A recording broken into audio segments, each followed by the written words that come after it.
Con su permiso, señor presidente, compañeras y compañeros legisladores, sin duda alguna el tema que hoy tratamos está también ligado al que se tocó respecto al tema de Veracruz y que no fue votado a favor, porque todo está profundamente ligado. Vemos cómo los funcionarios del gobierno federal, en una perfecta complicidad con los funcionarios del gobierno veracruzano,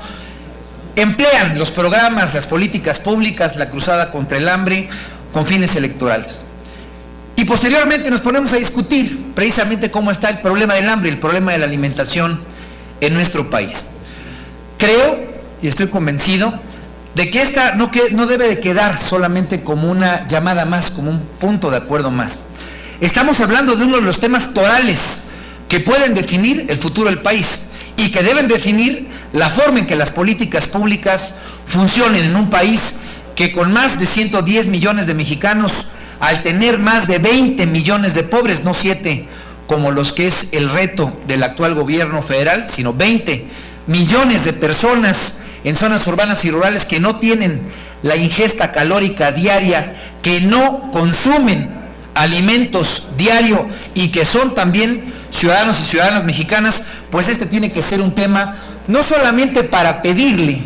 al secretario de Economía que haga su trabajo, cosa pues que entendemos que debería de hacer,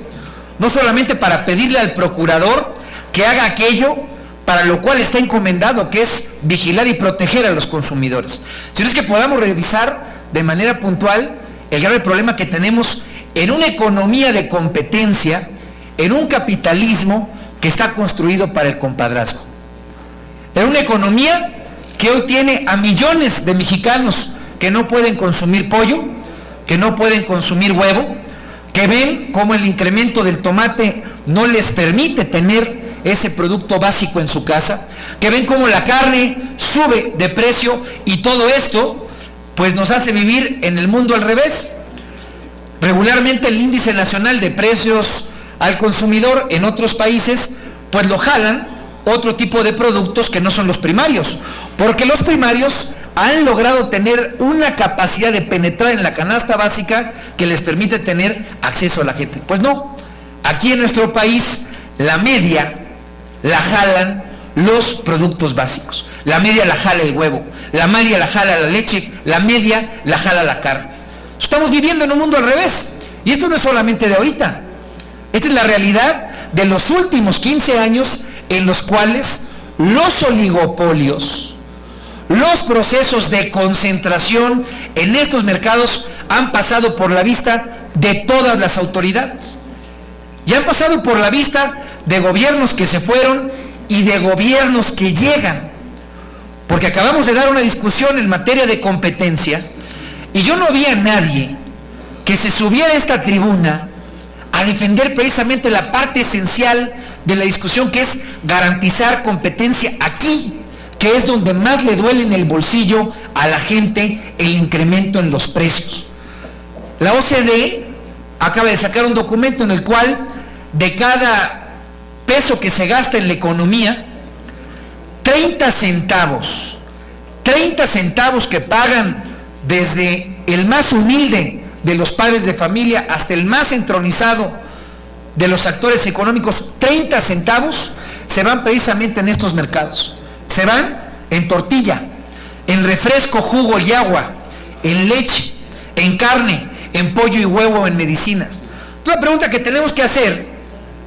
es cómo podemos cambiar esta lógica en el que unos cuantos siguen centralizando, siguen concentrando la gran economía de este país. Y cómo ponemos sobre la mesa que esta discusión no sea solamente un llamado al secretario de Economía, sino que sea la columna vertebral para la discusión de un nuevo modelo económico. No podemos permitir que una economía del tamaño de la nuestra, que una economía con la potencia que tiene México, se quede concentrada, por ejemplo, en el tema de la leche. Solamente dos empresas controlan el 80% del mercado de la leche en México. Tres empresas, con mucho gusto les entregaré los datos de cuáles son, para no hacer comercial, pero bueno, Alpura y Lala, si ustedes las conocen y las han tomado, son las dos empresas que concentran el mercado de la leche. Y en el caso del huevo y del pollo es igual, solamente 3 empresas concentran el mercado del huevo y del pollo. Compañeros y compañeras, no es posible que nosotros hagamos una discusión solamente en la magnitud de hacerle un llamado al secretario de Economía para que cumpla con su labor. Me parece que es indispensable que veamos en lo loable que se está planteando este punto en el primer pie de casa de una discusión que tiene que ser más fundamental. Por una razón, porque está la cruzada contra el hambre. Si se hiciera un cambio, y estos estudios los hizo recientemente Carlos Elizondo Meyer Serra, si se cambiara la estructura oligopólica en estos mercados, se podría incrementar hasta el 7% del salario mínimo de la gente. Entonces, la pregunta que tenemos que hacernos es si esta es una discusión de fondo o si solamente nos vamos a quedar con un nuevo gobierno que vea pasar la concentración nuevamente como la forma en la que se distribuye la riqueza en México. Como un gobierno que en su antecedente, cuando empezó la liberación en los 90s, lo que hizo fue generar una nueva clase empresarial que es precisamente la que hoy concentra estos mercados. Porque esto tiene su antecedente en el gobierno del priismo salinista. Tuvo su mantenimiento en los 2 gobiernos del PAN y preveemos que puede ser la base estructural que define el gobierno de Enrique Peña Nieto. Y lo digo porque si estamos discutiendo este tema, pues hay que aparejarlo con lo que recientemente declaró Luis Videgaray, hace apenas unas horas,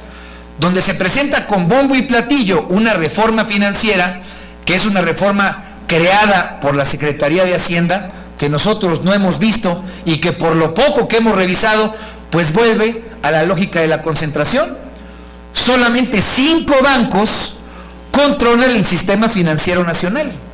Pese a que hay 24 bancos, 5 bancos controlan y concentran el mercado financiero. Y resulta ser que la propuesta de reforma financiera que hoy con bombo y platillo se presenta por parte de la Secretaría de Hacienda mantiene esa condición de concentración. Entonces, compañeros y compañeras, me parece indispensable no solamente mantener un voto a favor de este planteamiento, pero recalcarle a esta asamblea que no puede quedarse como una llamada a misa. Esta es la columna vertebral de la discusión en materia de competencia.